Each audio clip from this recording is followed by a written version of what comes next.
അപ്പോൾ ഗൈസ് ഒരുപാട് തവണ ഹോസ്പിറ്റലിൽ കയറ്റണമെങ്കിലും ഇത് ഈ മാസം തന്നെ 2ാമത്തെ തവണയാണ് നമ്മുടെ ഹോസ്പിറ്റലിൽ വാസം.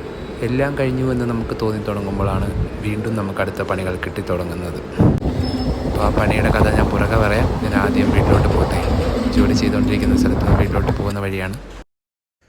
അപ്പോൾ ട്രെയിൻ ഇവിടെ ഇരുന്നാണ് നമ്മളെല്ലാം ചിന്തിച്ച് കൂട്ടുന്നതും നമ്മുടെ സങ്കടം കേൾക്കുന്നതും അല്ലെങ്കിൽ നമ്മുടെ സന്തോഷം കണ്ടതും എല്ലാം ഈ ഒരു ട്രെയിനായിരിക്കും. ഈ ട്രെയിൻ യാത്രയിലായിരിക്കും നമ്മൾ പല കാര്യങ്ങളും ഓർത്ത് ദുഃഖിക്കാറ് അല്ലെങ്കിൽ സന്തോഷിക്കാറ് എല്ലാം. അപ്പം അങ്ങനെ ഒരു ട്രെയിൻ യാത്രയിലാണ് ഞാനും. പക്ഷേ ഇത്തവണ ഞാൻ പോകുന്നത് അത്ര നല്ലൊരു കാര്യത്തിലേക്കല്ല. വീണ്ടും ഹോസ്പിറ്റലിൽ അഡ്മിറ്റ് ആകാൻ വേണ്ടിയിട്ടാണ്. 2 ആഴ്ചത്തെ ഹോസ്പിറ്റൽ അഡ്മിറ്റിന് ശേഷം വീണ്ടും അച്ഛനുമായിട്ട് ഹോസ്പിറ്റലിൽ അഡ്മിറ്റ് ആകേണ്ട ഒരു ആവശ്യമുണ്ടായിരുന്നു. അപ്പോൾ അതിനായി വീണ്ടും പോവാണ്. ട്രെയിനിൽ പൊതുവെ തിരക്ക് കുറവാണ്.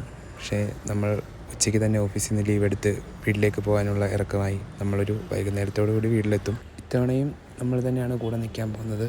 വേറെ ആരുമില്ലല്ലോ, നമുക്ക് നമ്മൾ തന്നെയല്ലേ ഉള്ളൂ. ട്രെയിനിൽ പതിവ് പോലെ തിരക്ക് കുറവാണ്, ബുധനാഴ്ച ആയതുകൊണ്ട്. പിന്നെ വീട്ടിൽ ചെന്നിട്ട് വേണം ഇനി നമുക്ക് പോകാനുള്ള കാര്യങ്ങളും ബാക്കി ഫണ്ടിൻ്റെ കാര്യങ്ങളും കൊണ്ടുപോകാനുള്ള കാര്യങ്ങളും എല്ലാം റെഡിയാക്കാൻ. അപ്പം നാളെ രാവിലെ തന്നെ പോയി അഡ്മിറ്റ് ആകാനാണ് നമ്മുടെ പ്ലാൻ. കാലിൽ കുറച്ച് ഇൻഫെക്ഷൻ ഉണ്ട്. അപ്പോൾ അതിൻ്റെ റിലേറ്റഡ് കുറച്ച് കാര്യങ്ങൾക്കായാണ് പോകുന്നത് നമ്മൾ. സോ രാവിലെ തന്നെ നമ്മൾ ബാഗെല്ലാം പാക്ക് ചെയ്ത് റെഡിയായി. നമ്മളെ കൊണ്ടുപോകാൻ കസിൻ വന്നിട്ടുണ്ട്. നമ്മളപ്പം അവനും നമ്മുടെ അമ്മയും അച്ഛനും എല്ലാമായി നമ്മൾ ഹോസ്പിറ്റലിലേക്ക് പോവാണ്. എത്ര ദിവസം അവിടെ ഉണ്ടാകും, എങ്ങനെയൊക്കെ ആയിത്തീരും എന്നൊന്നും ഒരു പ്ലാനും ഇല്ല, ലീവുമില്ല. സോ നമുക്ക് നോക്കാം. രാവിലെ വന്നപ്പം തന്നെ അത്യാവശ്യം നല്ല തിരക്കുണ്ട് ഇവിടെ.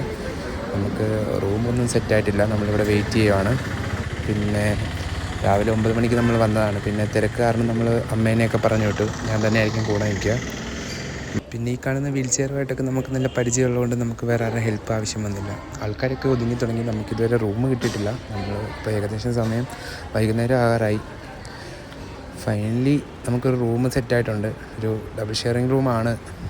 നമുക്ക് നോക്കാം. ബാക്കി കാര്യങ്ങളൊക്കെ ഞാൻ പുറകെ അപ്ഡേറ്റ് ചെയ്യാം. അപ്പം ട്രീറ്റ്മെൻറ്റൊക്കെ സ്റ്റാർട്ടായി. നമ്മുടെ ലൈഫിലെ ഏറ്റവും വലിയ ലക്ഷറി എന്താണെന്ന് നിങ്ങൾക്കറിയോ? നമ്മുടെ സ്വന്തം വീട്ടിൽ നമുക്ക് അസുഖങ്ങളൊന്നും ഇല്ലാണ്ട് നമ്മുടെ അച്ഛനും അമ്മയായിട്ടൊക്കെ നമുക്ക് ഫുഡ് കഴിച്ച് മനസ്സമാനായിട്ട് ഉറങ്ങാൻ പറ്റുന്നുണ്ടെങ്കിൽ അതാണ് ഗൈസ് നമ്മുടെ ഏറ്റവും വലിയ ലക്ഷറി. ഞാൻ കുറച്ച് നാളുകളത്തെ ഹോസ്പിറ്റൽ വാസം കൊണ്ട് മനസ്സിലാക്കിയൊരു കാര്യം ഞാൻ നിങ്ങളടുത്ത് പറഞ്ഞതാണ്. സോ അതാണ് നമ്മുടെ ഏറ്റവും വലിയ ലക്ഷറി എന്ന് നിങ്ങൾ ഓർക്കുക. സോ എല്ലാവരും ഹെൽത്തി ആയിട്ടിരിക്കുക. ആർക്കും അസുഖങ്ങളൊന്നും വരാണ്ടിരിക്കട്ടെ. എല്ലാവരും നന്നായിരിക്കട്ടെ. ബാക്കിയൊക്കെ നമുക്ക് പുറകെ പറയാം. അപ്പോൾ ശരി, കാണാം.